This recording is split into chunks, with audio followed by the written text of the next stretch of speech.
what playing horror games consistently for over a year looks like.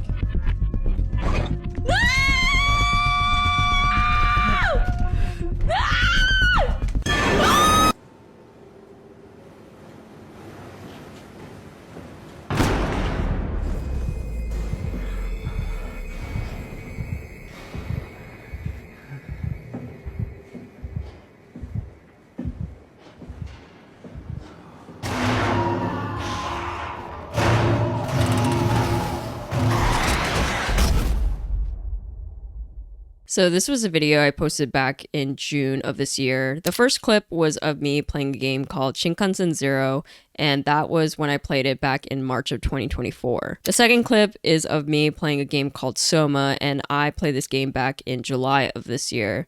So in between those two games, I beat around 10 or so horror games, give or take. And this was actually a conscious decision from me to play more horror games and play them year round.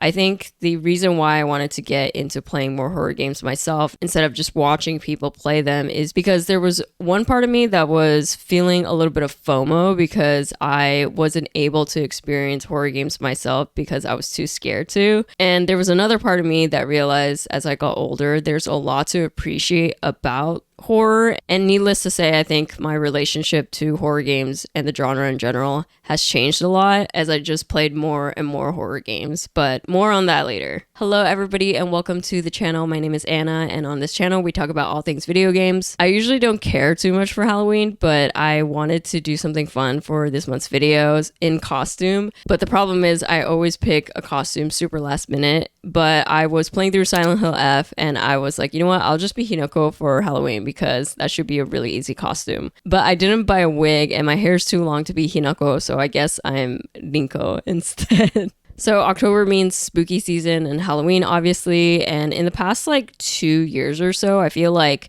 it's been more fun and exciting for me because I've been playing more horror games during this time. I think last year I was playing Silent Hill 2 Remake, and then this year I was playing Silent Hill F.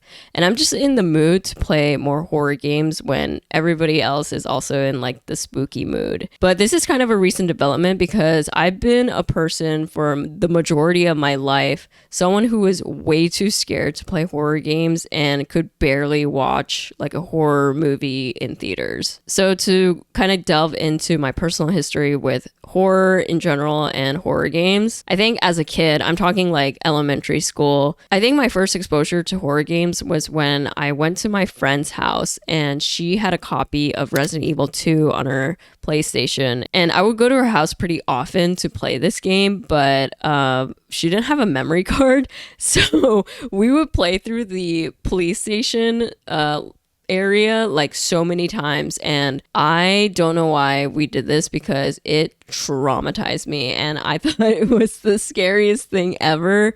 I thought the low poly graphics were scary. I thought the zombies were scary. If we got far enough to see a licker, I was fucking terrified, and I was like the type of kid who would really get scared when the sun would go down after playing a game like this. And I specifically remember when I would play a session of that game and went home, I would be like, how am I gonna make it through the night? I'm like so scared. I keep thinking about like the imagery from the game and I'm just like, this is torture. I hate everything about this. My friend who also had the copy of Resident Evil 2 also had Trauma Center on the Wii, and that game also really traumatized me. And that game isn't even like a horror game. It's an operation game that gets kind of freaky, but something about it just like really scared me. I think that just shows how scared I would get. But I do think as a kid, I would get way more scared from horror games than horror movies. I was actually exposed to quite a bit of horror movies, I think, growing up because my dad would just rent movies and play them in the living room without really thinking about the kids in the room also watching it. So when I was pretty young, I remember watching movies like The Ring, and I think I even remember the Japanese Battle Royale movie freaking me out really bad. I remember when I was around like a teenager, I watched The Exorcism of Emily Rose. That scared me so bad. I would never recommend a teenager or a kid watch that movie ever. But I think all in all, to say, when I was a kid, I was exposed to horror things. Like, I was exposed to horror games and horror movies, but I would never be able to handle them well. I was always that scared kid who had that morbid curiosity, but when it came to the sun going down and having to shower by myself and eventually go to sleep in the dark, I just like didn't handle my emotions or my fears very well. I was scared all the time after being exposed to those things, and I just had to rely on time passing for me to kind of get rid of those feelings. So past like the child and adolescent stage of me being exposed to horror but not having like a deep interest in it, I think that kind of changed when I became like a high schooler. I remember being exposed to horror games again when my brother had the Fear 2 demo on, I believe, the PS3. And I think I found out kind of recently that this demo was actually kind of popular or famous. And I remember watching my brother play the game, and again, my morbid curiosity got the best of me, and I wanted to play this game myself. So I played through the demo, and I specifically remember getting to this area where the lights were like flashing in the halls, and then as the flashing happens, the room gets covered in blood. I thought that this was the scariest thing in the world. I thought this demo was fucking terrifying, and I was like, how can anybody play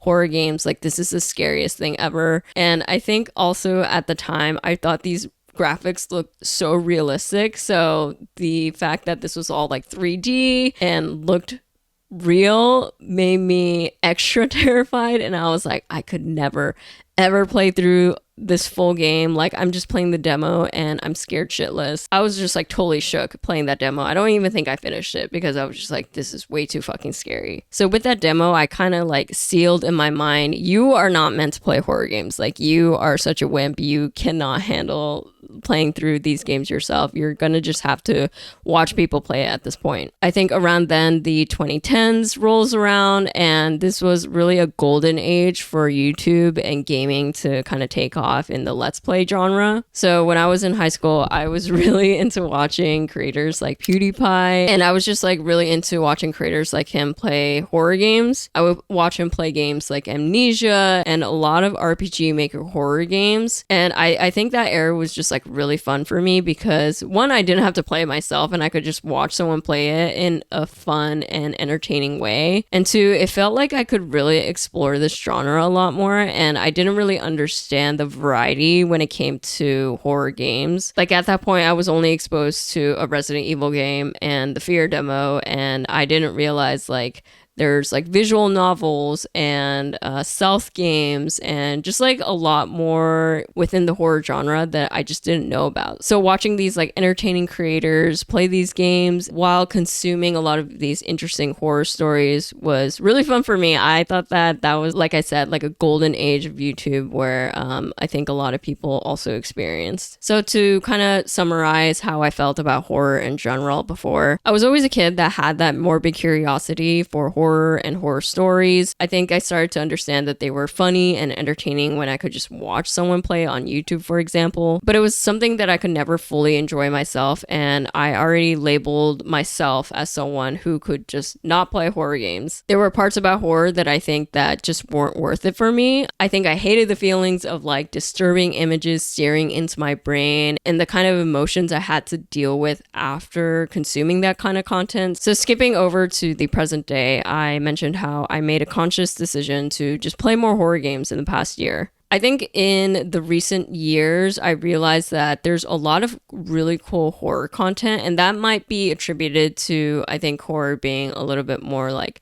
trendy, and I think it's always been popular, but I think with fandom culture being bigger than before, horror also started to get even more and more popular and more trendy, and out of that, a lot of cool and interesting horror content started to pop up everywhere, in movies, in games. And there was just a part of me that really started to feel like, man, I really want to experience these really cool stories. And I think as I grew older, I started to realize I could tolerate a lot more things compared to when I was a kid. Things like graphic imagery, I could definitely tolerate a little bit more. And I think I could also better isolate my feelings from when I consume that content from everyday life. So I don't have like those scary images pop up in my brain when I'm trying to go to sleep as much anymore. I think I'm much better at like watching the movie and then the scary time is over once that movie is over. I posted a video kind of recently about what Ryukishi07 said at the Silent Hill F panel at this year's Anime Expo, and I'm just gonna play clips of it here. Ryukishi07, the creator of the When They Cry series,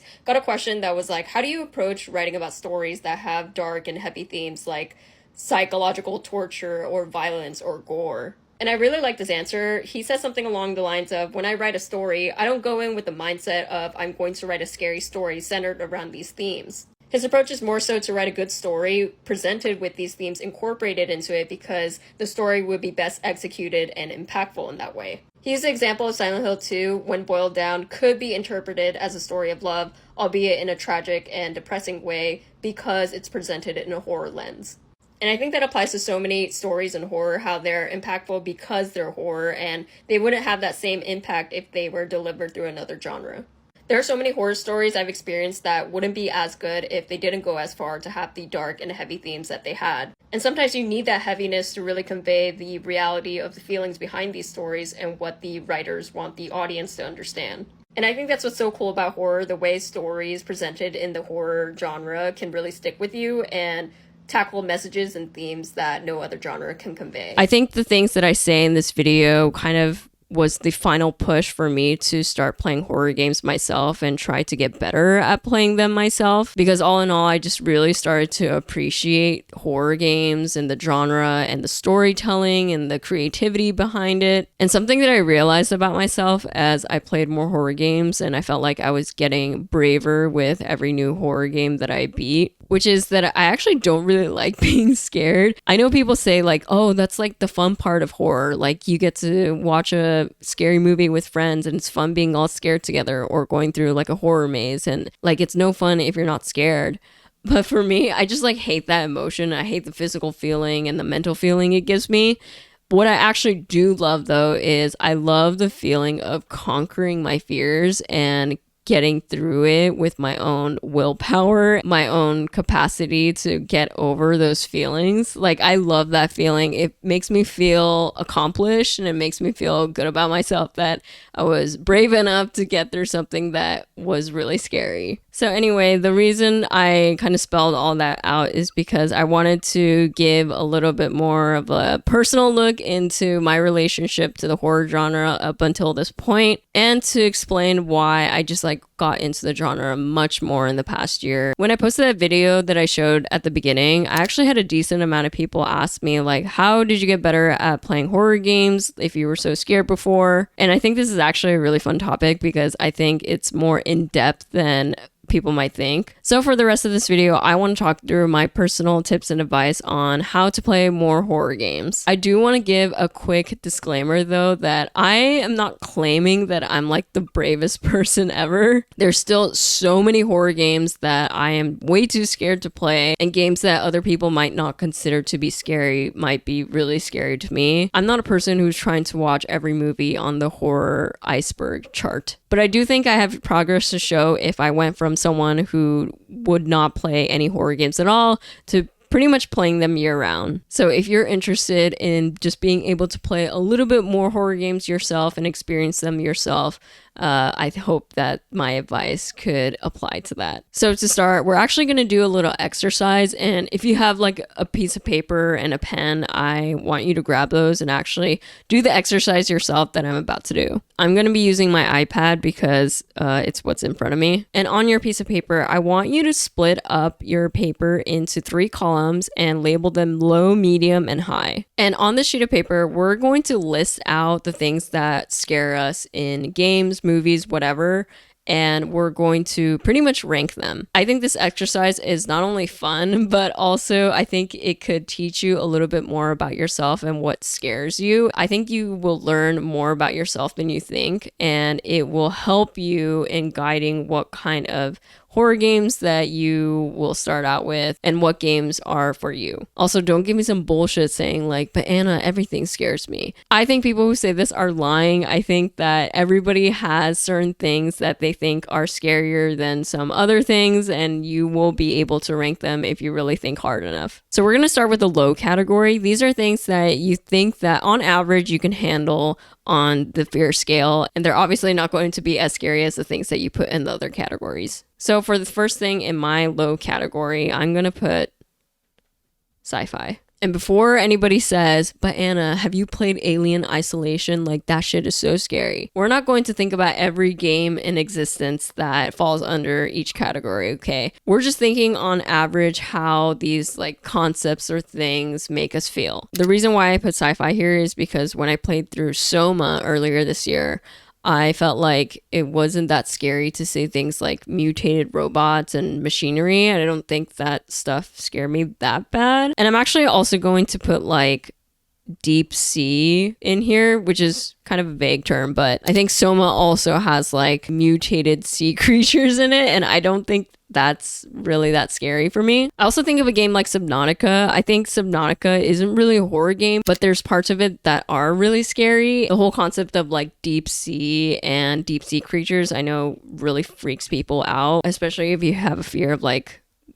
really massive oceans. For me, that kind of concept has never really scared me. I think the ocean is actually really cool, and Subnautica is really cool because I feel like if we were to have the technology to explore the deep sea, it would actually kind of look like that, because we know so little about the deep sea that creatures in Subnautica could actually be a thing, and I feel like it kind of gives a realistic view of how we would be scared exploring something like that. So anyways, for my third item, I put down zombies, which is ironic because I was just talking about how as a kid, Resident Evil 2 scared me so bad. It's like one of those things where something that used to scare you so bad as a kid and used to traumatize you, I don't know why, I just have like childhood nostalgia for it now, and I have like a fondness for it. So games like Resident Evil, The Last of Us, zombies in general don't really freak me out anymore. The concept is also just like really overdone, and I think a part of me has gotten really used to zombies. And I also think I would throw in survival horror into this category. I think with a lot of survival horror, especially in like the realm of like Resident Evil, being able to have like an arsenal at your disposal and guns and like weapons makes games a little less scary, which is why I don't think the Resident Evil games are that scary anymore. Like, I straight up don't consider Resident Evil 4 to be a horror game because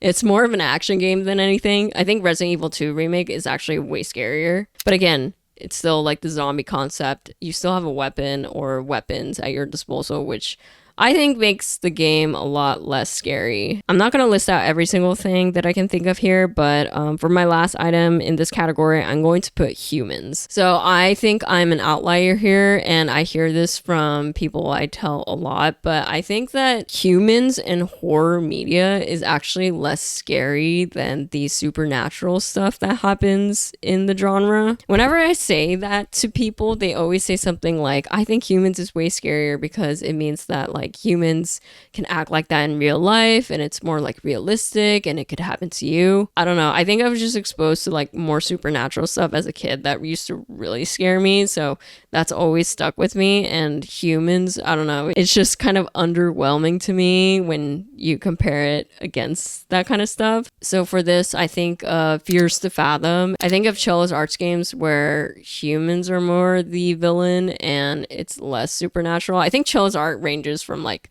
being tolerable to like really scary, so maybe that's not the best example, but I think in general the concept of like the human is the demon, yeah, that is generally tolerable for me. Okay, so we're moving on to the middle category. For the middle category, I want you to think of things that are like, okay, in certain scenarios you feel like they are tolerable, and then there's certain examples of it where you feel like, oh yeah, this shit is really scary, and I go back and forth on whether I feel like I can handle it or it's way too scary for me. The first thing that I put for this category is darkness. When I was a kid, I was really afraid of the dark, and I think even now, I think there are aspects of darkness that is really scary. You know when SpongeBob said in that one episode, I think it was when he was trapped in rock bottom or whatever, and then he goes like, "This isn't your average everyday darkness.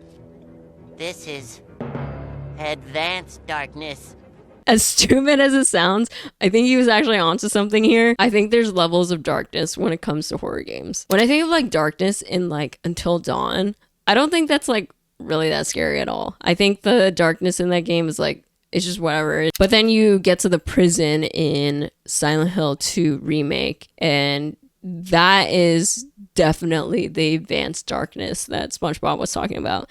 I feel like it's the type of darkness that makes you feel like the walls are closing in. It just feels very claustrophobic. The type of darkness that just makes you kind of spiral in your own thoughts. Like that is advanced darkness. And I thought that area in that game was doable for me, but I do think objectively that darkness in that area was pretty damn scary. The second thing that I put in this category is gore and body horror.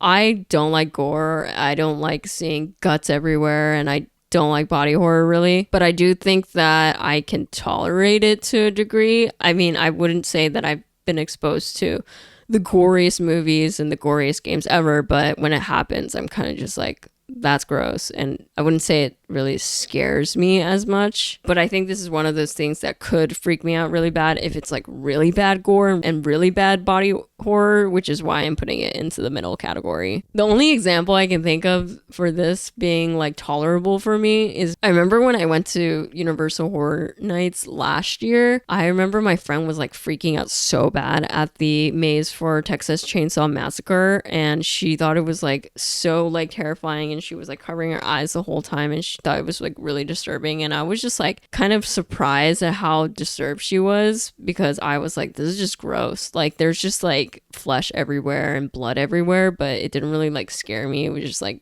nasty. So the next thing that I put in the middle category is psychological horror. So this obviously has quite a big range of what classifies as psychological horror, which is why I threw it in here. A game like Omori, for example, I think there's parts of it that's scary, but I think in general it's pretty tolerable. A game like Mouthwashing was very tolerable for me. But then I think about games like Devotion. I didn't even play that game myself, and I thought it was really scary. I watched someone play it, no commentary, and I was like, wow, this game is really scary. So I think there's just a big range when it comes to psychological horror that could be really scary or very tolerable, and it depends on the execution for it. And the last thing I'm going to put here is RPG Maker horror games. So these are games like Mad Father, Eve, The Crooked Man, The Witch's House. I think a game like Eve is tolerable, but I specifically remember watching someone play The Crooked Man when I was in high school, and I was jump scared so bad. Like literally one of the worst jump scares I've ever experienced in my life happened. And I think the pixel graphics and that kind of horror game in general freaks me out pretty bad. Depends case by case on an RPG Maker horror game whether I feel like I can handle it. Okay, and moving on to the high category, these are things that really freak you out. Like you feel like you cannot tolerate them, and you do not want to play games or watch movies surrounding these kind of concepts. These are just things that are on your hell no list. My first thing that I put here is cheap jump scares.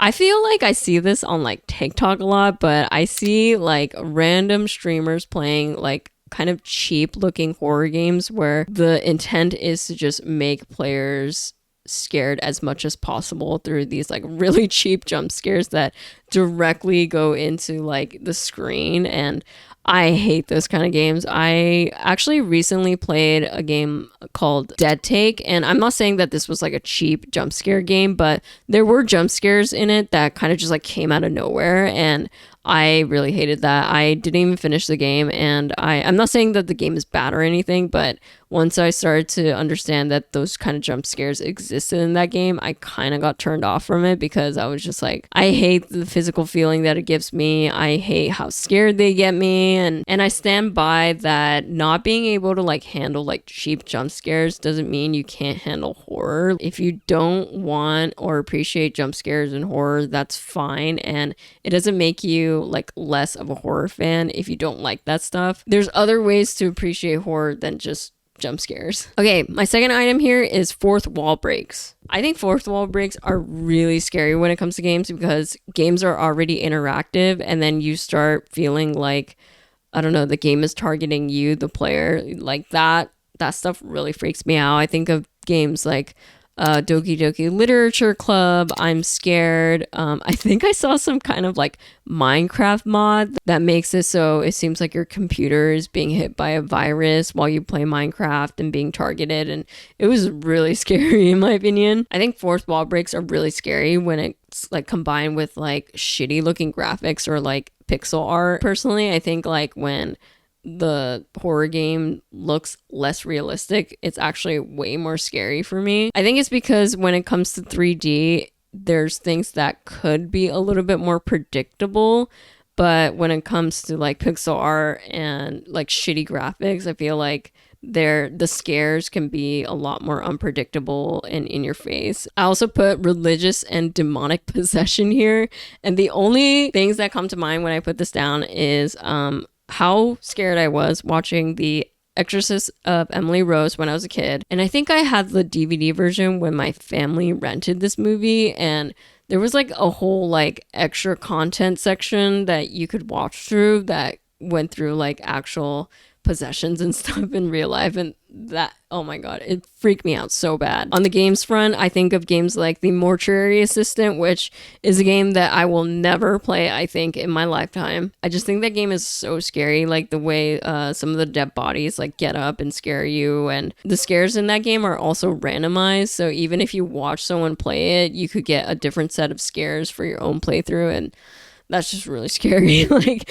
I don't think I will ever play that game. I also put found footage here. I think found footage in both movies and games are really scary. I think of games like Outlast, obviously. I think, again, it has to do with like shitty graphics and not being able to see clearly. And I think with like Outlast in particular, how you don't have anything but the camera to really navigate. Okay, and I think that's enough for each category. So now that you have all your categories and things listed in them, I want you to save this because I think it will kind of show you the things that scare you typically and what things you can tolerate. So if you're new to playing horror games, I would say to not pick something from the things that scare you the most. I think it would be silly to just be like, I'm going to pick the scariest thing to give myself that exposure therapy and try to brute force playing more horror games that way. Remember at the end of the day that we are playing horror games for fun. So I would say to pick a game and start small in the category that you feel like you can tolerate things in. So again, for me, I think if I were starting from scratch, they would be games like Subnautica, Resident Evil, The Last of Us. And then maybe as I play more of those kind of games, I would move on to playing Soma or Silent Hill 2 Remake. I think you can also do your research on games that most people don't typically find too scary to start out with. Games like Little Nightmares, I think Mouthwashing or Amori are also good ones. So now that you've picked your horror game to play, I'm going to go through the tips that I think that you should keep in mind if you're having trouble getting through the games that you are playing. My first tip is regulate the mind, regulate the body. For me personally, I think one of the scariest parts of a horror game is actually at the very beginning when you boot it up. This is because I think you don't know what to expect from the game when you first start it. You don't know what type of game it is. So jumping into the game, your mind already has thoughts like, okay, I know I'm playing a horror game, so I know that I'm going to be scared, and that's already making me feel a little bit anxious. I'm feeling like my heartbeat is a little bit elevated, and I'm having trouble just moving a little bit more forward because I feel like all these thoughts are running in my head about how I'm going to be scared. First, I would try to recognize these feelings, that you are feeling this way because you know you're playing something that's supposed to scare you. So take a minute and feel like you don't have to rush into the scares immediately. I would take deep breaths and understand that these are thoughts that are natural and happening to you because you signed up to play a horror game. I find that when I have these like really scary thoughts, I just take a few deep breaths, and being able to recognize those feelings and regulate the thoughts helps me regulate my body, like my heartbeat as well. My second tip is learn what kind of game it is, and I think this is the most important tip that I can give you. In 90% of the horror games that I played, I find that within the first hour or two, you can really learn what kind of horror game it's meant to be, and that helps with my expectations for the rest of the game, which helps me regulate my fears and emotions a lot. So to give a movie example, actually, if you guys have ever watched the movie Get Out, I remember one of the first jump scares that happens, I think within like, I don't know, like 20 minutes or 30 minutes, is when they're driving in the car and a deer randomly hits the car, and it's quite a sudden jump scare and it's quite loud, and it definitely got me to jolt in my seat. I want you to see things like that, things that are meant to scare the audience, not just as jump scares, but things that kind of signal what that content is going to be for the rest of the experience. So when that deer hits that car in Get Out, I think the way I would interpret it is, okay, this movie is going to have jump scares like that, and I should expect for it, where it's not necessarily like scary, something scary, like super disturbing or something like that, but it's more so like these sudden moments that just happen, and I think that is like kind of a setup for what to expect from the movie, for the rest of the movie. And I think after watching the movie in whole, I think that kind of aligned with what that first jump scare was signaling. I don't think there were a lot of like disturbing or super scary moments in that movie, but there were a few scares here and there that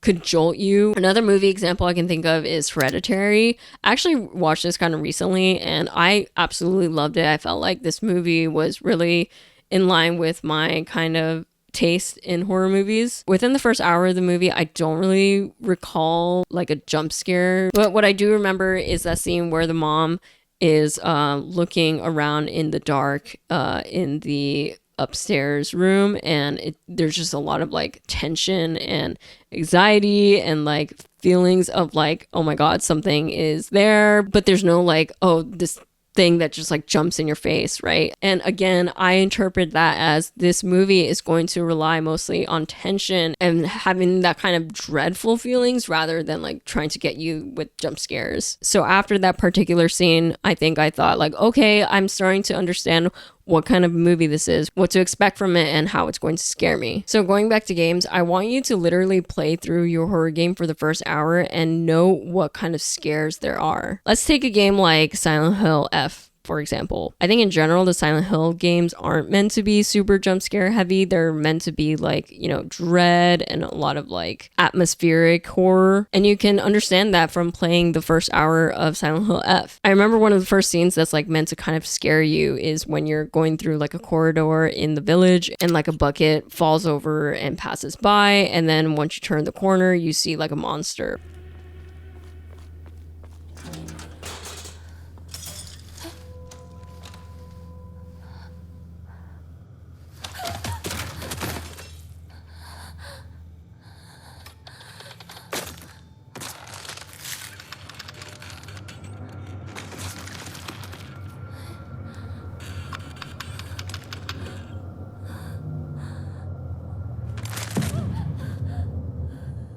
And I think something similar happens at the start of Silent Hill 2 Remake as well. James goes into Silent Hill, the fog rolls in, and you're exploring like this shack. And then one of the first monsters like crawls into the room.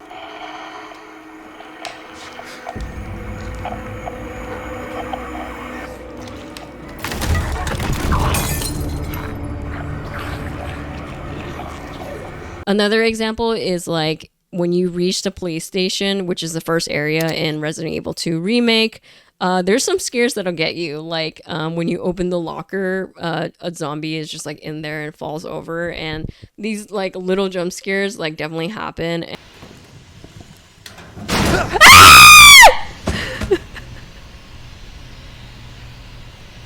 I can't do this.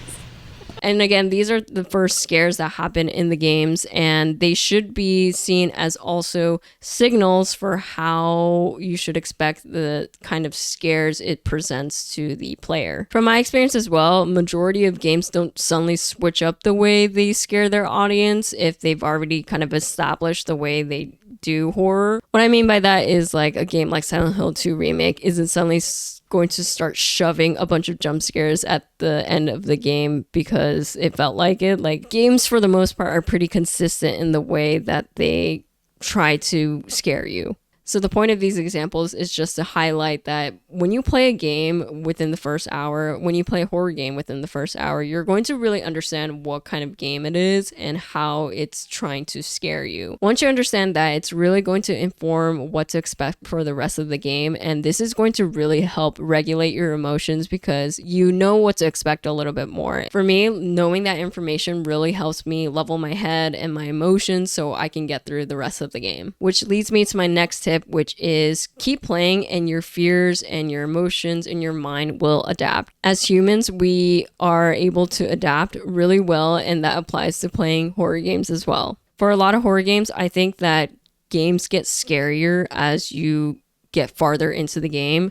A game like Soma, I think the game got exponentially scarier in the last third of the game compared to the beginning. Silent Hill 2 Remake is a really good example of the game getting way scarier towards the end compared to the beginning. But I find that even though the later parts are really scary, they're so late into the game that I feel like my mind is already acclimated to the game. So by the time I reach those like really scary parts later in the game, I'm already like, I made it this far, I probably can do the rest. A lot of people will realize that about themselves too, that the more they play, the more they realize like, wow, I feel a lot different than when I first started this game. I feel like I'm much more used to the things that are scary, the things that used to scare me, and I feel like in general my emotions have acclimated to playing this game. And then my final tip to keep in mind as you're playing your game is do what you gotta do. I'm not one of those people who's gonna say like you have to like turn off all the lights and play with headphones to get like the full immersive experience. If that's going to literally make your horror playing experience pure torture, just don't do it. If you want to turn on the lights, turn on the lights. If you want to turn up the brightness, just do it. I remember when I saw a clip of my friend Eugen playing Until Dawn, she had the brightness all the way up, and I did think it was a little bit funny, but I was like, you know what? At least she's playing the game and she's willing to try it out even with that setting. If you don't want to play with headphones, that's totally fine, and I think that's really valid actually, because sound design in horror games can be really scary. When I was playing Shinkansen Zero, I had all the lights on and I was terrified of using earbuds. And I think I slowly worked my way up into playing in the dark and playing with headphones. Also, feel free to break up the immersion as you're playing the game if you're freaking out. There was a section in Silent Hill F where I felt like I was getting a little bit scared and I could feel like my heartbeat elevating a bit. So what I did in that section was I actually started humming, and then I started to kind of get silly with my movement. Like I was just like controlling my character a little bit funny. And I find that these little things make me feel like I'm breaking up the immersion just for a bit so I can get out of my own headspace. So yeah, if you need to take a breather and step away from your setup while playing a scary game and just like do some stretches, crack a joke because you feel like you need some humor or something to relieve you from your fears, do it. I'd rather you just like do what makes you feel comfortable and what helps you get through the game than not play the game at all or torture yourself playing the game. So those are all my tips and advice that I have to offer on this topic. I do think it's a little bit overkill to keep all these tips in mind for something as simple as playing horror games, but at the end of the day, I think for me personally, understanding all the things that help me play horror games was worth it for me in the end, because on the other side of it, I'm able to appreciate this genre that's just so interesting and so creatively unique and a genre just unlike any other. And being able to experience horror games myself, playing them myself, has just been amazing, and I just have a newfound appreciation for horror games. That is pretty much it for this video. I hope all the things that I said in this video could apply to you and you can experience horror games if you've had trouble playing them yourself. And if you have any horror recommendations, I would actually love to hear some of your favorites in the comments below. Again, I pretty much play horror games year round now, so I'm always looking for new horror games to play. I actually beat Silent Hill F yesterday, and I wrote a whole review on that on my backlog, which I will link below. It's where I write all my reviews. And I think my next horror game that I'm going to play is No, I'm Not a Human. I think this video is going to go out on Halloween, so if you guys are watching it that day, I hope you guys have a really fun and safe Halloween, and I will see you in the next one. Bye.